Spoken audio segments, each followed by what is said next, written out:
Morning, Bingumal. Great to have you on our program, The Business Detective. To begin, given that you are a banking veteran, how stable is our banking system? Yeah, good morning, Dinesh, and thanks for having me.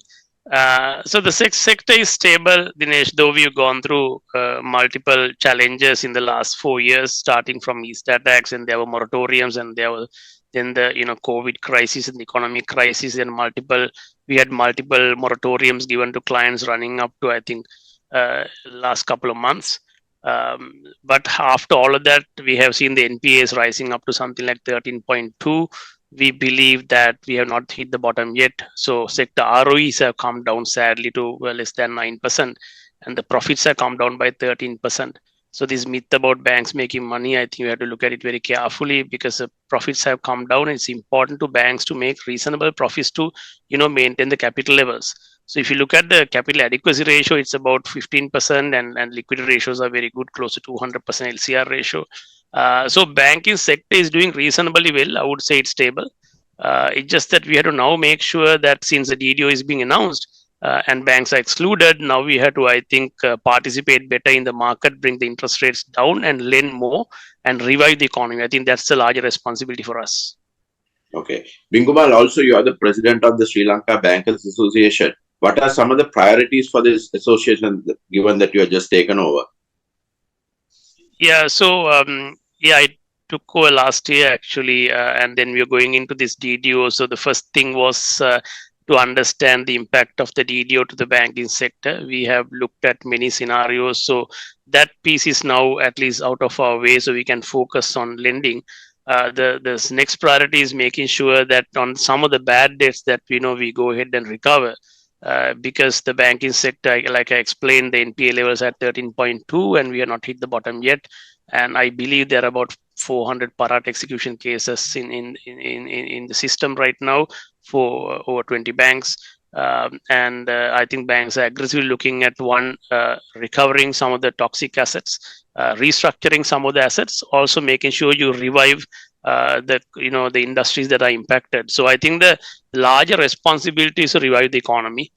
In that process, how we participate, how we look at our capital levels, how we look at our liquidity, pricing, etc., would be critical for the banks. Okay. Bingumal, one of the biggest challenges we have is to attract FDI. For example, for 45 years, we have attracted only $22 billion, while Vietnam does that in 1 year. What are some of the priorities that we should start focusing on in order to change this equation? First thing is the strategic pillars. What are the areas you want to bring foreign investors in? Be it ports and logistics, be it energy, be it tourism. So we have to come up with the strategic pillars. Once we come up with the strategic pillars, get the policy framework right. I think we have a framework, if I'm not mistaken. Then making sure that we are consistent with the policy framework. That's the most important thing. I've been telling this in many forums. Vietnam is, I think, 70th in terms of ease of doing business, but they get loads of FDI. They got like $20 billion in 2020, 2021, somewhere there, something that we got like for 20 plus years. So because of policy consistency and the trade treaties they have with the larger markets like US and Europe, and also spillovers from China, working as a China plus one. So we should work as a India plus one. Spillovers from India should come here. So once we understand, based on our larger market in the subcontinent, over, I would say, over 1.6 billion, 1.7 billion people, including Pakistan, Bangladesh, and all of that. Once we understand that larger responsibility, we should have a framework to protect the investors, and successive governments should not change the policies when they come into power. It should continue, no matter what. Policy should continue. Also, one more thing, Dinesh, I think we fail sometimes in terms of explaining some of the benefits to the communities. So we should be very transparent about it. And we should try and get local parties to partner with these foreign investors, like the JK Adani transaction. So you should do foreign participation with local investors. And also make sure that if you, for an example, if you do a project in Mana for that matter, or in Kalpite for that matter, tourism project, make sure that part of that revenue goes back to the community in the area, and the employment happens from the area, some amount of development for the area. So demarcating those areas as tourist, areas and having the framework right, the consistency, have constitutional laws to protect these investment policies. So you can't suddenly change without a supermajority. I think those would be critical. Dinesh, is a long journey. We should not look at the next 18 months. But low hanging fruits are there. We should definitely grab those, but we should look at the long run and fix it for good. Okay, thank you, Bingumal. The other big issue we have is talent migration. What are some of the suggestions you can give us for talent retention in Sri Lanka? So larger issue is, Dinesh, the youth don't believe that they have a future, sadly, because of the stability issues what they've gone through in the last couple of years. So we have to have a process around to retaining these, especially the youth, the people between 25 and 35. One big challenge that we have is, one is the inclusion. When they got educated from the universities, when they are from outside Colombo, when they come to Colombo, not enough inclusion is there. One thing is they can't speak the language, they can't speak English. Most of them, they're very rustic with the language, and we exclude them. So one big reason for them to, one, you have a politically, economically, challenging country. Also, your profession is not being respected for what you are. Like, for an example, engineer from Moratua will do well if you also speak good English. When they go to Melbourne, they do much better, and in 5 years they also speak good English, and they become Australian citizens. So inclusion is very important from a medium to longer term perspective. I think we have to find ways to give reasonable housing. I'm not asking government to build houses and sell at a cheap price, but we have to have a process around some of these government land reforms and distributing those for reasonable housing. There should be a larger housing plan for these youth when they come to Colombo and when they settle down. I think those are critical more than anything. But as companies, we also have to make sure we pay the fair pay. Fair pay is critical. If you're making money, what is your quantum of people cost out of your total bottom line? We have to look at that, out of your total revenues, total cost. So we have to look at that and be reasonable and pay reasonable salaries. But the thing is, the youth is exposed to the globe. They can work from here for a multinational company and get $100,000 salary. And gone are the days where we can just recruit people for a couple of hundred, maybe $100 and then get the work done. So I think the pay, inclusion, making sure that they have stability, their professions are respected in the country. I think those things are critical to keep the youth. Of course, the political stability and the economic stability should kick in. The mortgages should come at 8%, 9%. Otherwise, they can't build their dream homes. I mean, so we have to be very serious about it. A quick comment on university education reform. So I think the whole system is sadly a bit obsolete. So we have to be very open-minded about one, bringing foreign universities into the country, because we are losing billions of dollars going out for foreign education. Also, the existing universities, I think we have free education for everyone. I can't recall a country where you have free education for 100% of the intake. I just can't recall a country actually. So we have to make sure that, okay, the vulnerable communities are given free education right up to whatever. Then there's another community you're eligible to come to university, but you can share a little bit of the burden. So you pay and come, or you go for a student loan. Then there should be another part, maybe a small population, whether you are rich or poor, you are a merit student, you've done really well, so you're given access for 100% free education. Why you do that is because you need to attract the top talent and retain the top talent in the country. You don't want to lose them to Monash and Oxford and all the other universities outside who are offering good scholarships to our kids. Then the fourth piece is, we should be open-minded to get some foreign students into the country. At least 5% should come, pay and stay and study, and that money should go for research. Ideally, that money should go for research pool. So you do the doctoral programs and other master's program using that money, and you get patents for the university, and you really optimize. Because a lot of the graduates actually, sadly, after graduation, they get scholarships to go for master's programs, they go for scholarship doctoral programs. So we have to look at a way of retaining our talent. But don't get me wrong, the free education has really done well for Sri Lanka. That's why literacy is high. Our tertiary education percentage is high in the region. So we done really well. But sadly, we educate people and we export them to other countries, and they get the benefit.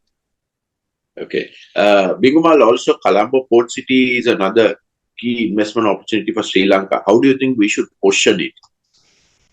So Port City, Dinesh, I know there's a big plan on the CIFC. Even I got involved at some point as an outside consultant to position Sri Lanka as international financial center. I think that will take some time because solely because we are in a default rating right now. Even if you get rating upgrade, it will be a couple of notches. For us to attract regional headquarters into the country, you should have a decent external rating. That's very critical. Then you should have the double tax treaties with the right markets. You should have the trade treaties with the right markets. Then your law and order, your law of the land, especially on the commercial side, should be very, very clear. And ideally, that jurisdiction should be a separate jurisdiction, and free flow of capital is critical. So there are many things, like if you want to replicate like a Mauritius or DIFC, there are many things to do from a policy standpoint. But until that comes in, you can start working on it. It will take some 2-3 years. You need a catalyst to come. When a big company comes, others will follow. I think there's a huge potential in that whole piece of land. It's a 500-acre land, bigger than Fort, actually, if you really look at it. And it's a beachfront, probably the best beachfront in this region in a capital, right? There are beachfronts in Pasikuda and Trinco and all of that. In a capital, you don't find this kind of beachfront. Go to Mumbai, go to anywhere, even Dubai. You don't get this level of, kind of beachfront. And it's all well connected. It's in the city. It's also next to the port. So we should find investors who are coming into this modern city.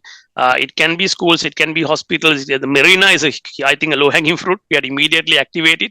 And I know Mauritius had like more than 500 ships registered in Mauritius. There are like loads of yachts used to come. I used to work there.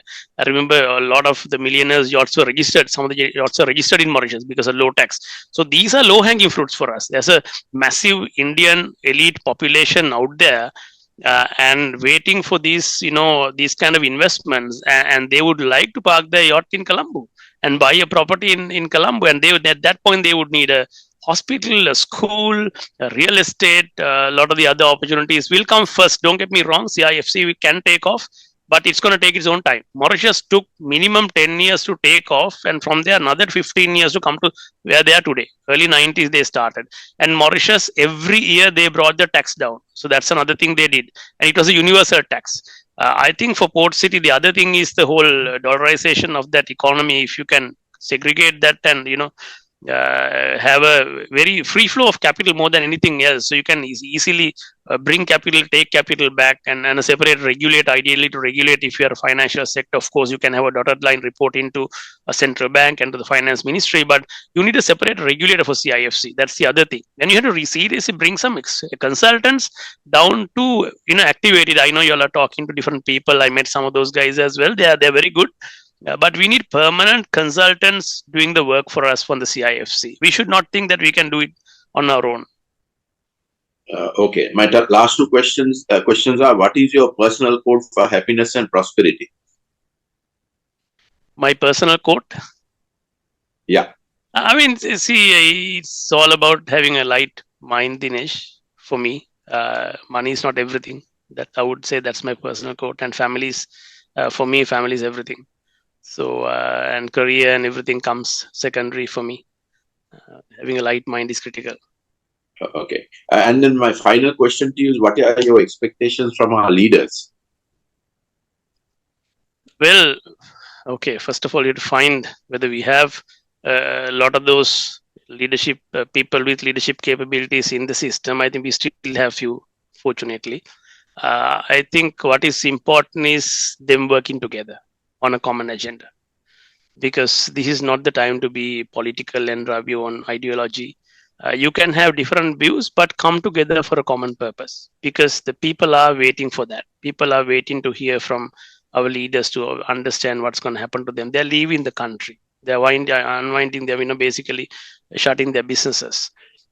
So we really need to see the leadership working together. That's one thing, working together on a common goal, working together on a long-term plan, and also we should see short-term wins. Very important. It's okay to say we're going to be the best of the best by whatever, but it's also you need to understand, especially for the youth, what's going to happen next year. The medium-term plan is also critical. So we believe that Sri Lanka will bounce back, and I'm cautiously optimistic, Dinesh. Thank you, Bingumal. Great talking to you.